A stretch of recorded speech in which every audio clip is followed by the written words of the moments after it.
ఇందిరమ్మ నువ్వు నేను పుట్టకముందే ఆమె ఇందిరమ్మ నినాదం కోటి ఇది రోటీ కపడా మకాన్. ఇంకా మనం భూమికి రాలే, బండి సంజయ్ రాలే, నేను రాలే, చాలామంది రాలే. మనం రాకముందేనే ఇందిరాగాంధీ గారు రోటీ కపడా మకాన్ అన్నది. అంటే ఆనాడే ఇందిరమ్మ ఇల్లు, ఇందిరమ్మ జాగా, ఇందిరమ్మ ఇల్లు. ఇప్పుడు నువ్వు ఏదో ప్రధానమంత్రి మోడీ గారికి చెప్పి తెలంగాణ ప్రజలకు ఇందిరమ్మ ఈ పేరు పెడితే ఇందిరమ్మ ఇల్లు పైసలు ఇయ్యము, మా కోట ఇయ్యము అని ఆయన తెలంగాణ ప్రజలకు ఇండైరెక్ట్గా డైరెక్ట్గా ఒక భయపెట్టించే ఒక బ్లాక్మెయిల్ మాటలు మాట్లాడిండు బండి సంజయ్ గారు.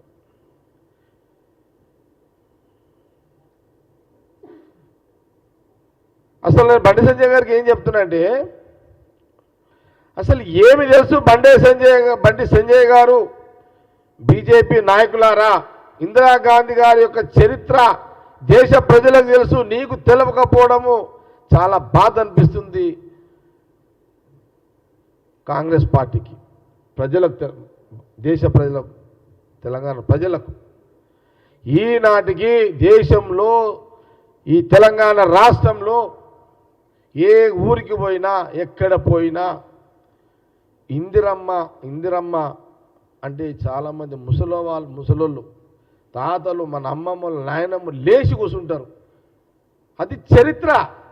ఆమె పేరు చెప్తే ఆ 70 ఏళ్ళ వయసు వల్ల ఒక అవ్వనో తాతనో ఇందిరమ్మ అనగానే వాళ్ళ ఎంట్రికట్లు నిలబడుతుంది. ఇట్లా అంత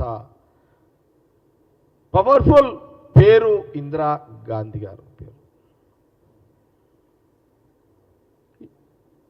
ఇది కాంగ్రెస్ పార్టీ నాయకుడు కార్యకర్తగా నేను గొప్ప చెప్పుకోవడం కాదు, నిజం. ఇది వాస్తవము. బండి సంజయ్ గారికి టెస్టింగ్ చేయాలని చేసే ధైర్యం ఉంటే నువ్వు ఏ ఊరు అంటే ఆ ఊరికి, నీ పార్లమెంటులోనే మీ ఊరికే పోదాం, బండి సంజయ్ గారి ఊరికి పోదాం. ఒక 60 ఏళ్ళు 70 ఏళ్ళ ఒక తాతనో అవ్వనో అమ్మనో అడుగుదాం, ఆమె ఏం చెప్తావు ఇందిరాగాంధీ గారి గురించి విందాం. దానికి నువ్వు రెడీనా? బండి సంజయ్ గారికి కాంగ్రెస్ పార్టీ సవాల్ చేస్తుంది. ఈ కోతల రైడు అయిపోతావు నువ్వు. పేరు మార్చాల్సి వస్తుంది మళ్ళీ నీకు. You are ready? ప్రాక్టికల్గా మాట్లాడదాం. నువ్వు మమ్మల్ని తిట్టుంటే మేము ఇంత సీరియస్గా అడగం, నేను ఛాలెంజ్ చేయం. నువ్వు ఇందిరాగాంధీ గారి గురించి మాట్లాడినావు. ఇందిరమ్మ ఇల్లుకి పైసలు మేము మోడీ గారు చెప్పి ఇప్పియమని అంటున్నావు నువ్వు. దానికి నేను ఛాలెంజ్ చేస్తున్నా, కాంగ్రెస్ పార్టీ పక్షాన్ని ఛాలెంజ్ చేస్తున్నా బండి సంజయ్ గారికి. బండి సంజయ్ గారు, బీజేపీ నాయకులారా, మీ నాయకులకు ఈ దేశంలో ఈ చరిత్ర ఉంది. మోడీ గారికి ఈ చరిత్ర ఉంది, అమిత్ షా గారికి చరిత్ర ఉంది, ఇంకోరికి ఈ యొక్క త్యాగాల చరిత్ర ఉంది అని కేంద్రంలో బీజేపీ నాయకులకు ఒక్కరికైనా మీరు చెప్పగలరా? ఛాలెంజ్ చేయగలుగుతారా కాంగ్రెస్ పార్టీ కార్యకర్తలతోటి? మీరు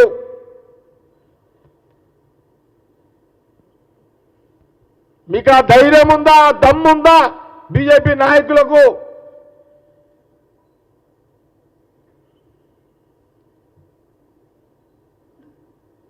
ఆనాడు స్వతంత్ర ఉద్యమంలో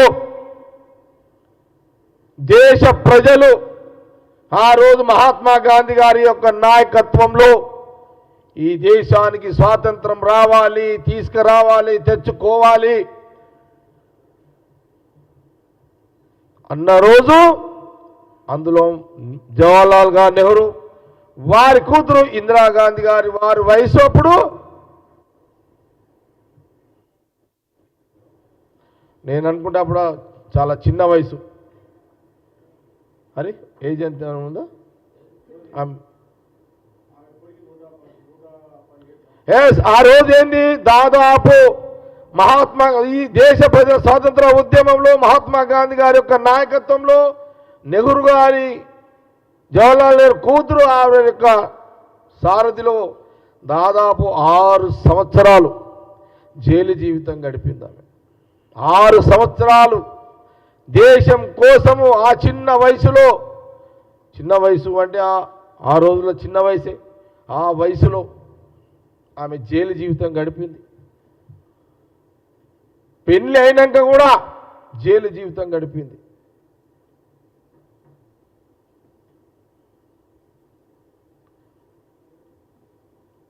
వారు దేశ ప్రజల స్వాతంత్ర ఉద్యమంలో మహాత్మా గాంధీ జవహర్లాల్ నెహ్రూ గారి యొక్క నాయకత్వంలో దేశ ప్రజల స్వాతంత్ర ఉద్యమంలో జైలు జీవితం గడిపే సందర్భాల్లో కూడా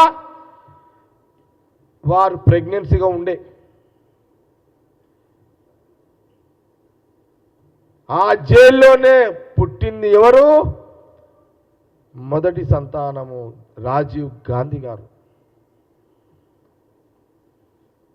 ఆమె జైల్లో ఉన్నప్పుడే రాజీవ్ గాంధీ గారు పుట్టారు స్వతంత్ర ఉద్యమంలో.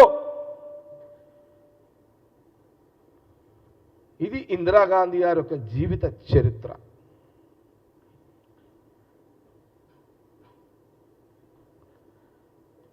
బండి సంజయ్ గారు, మీకేం తెలుసు? తెలియదు.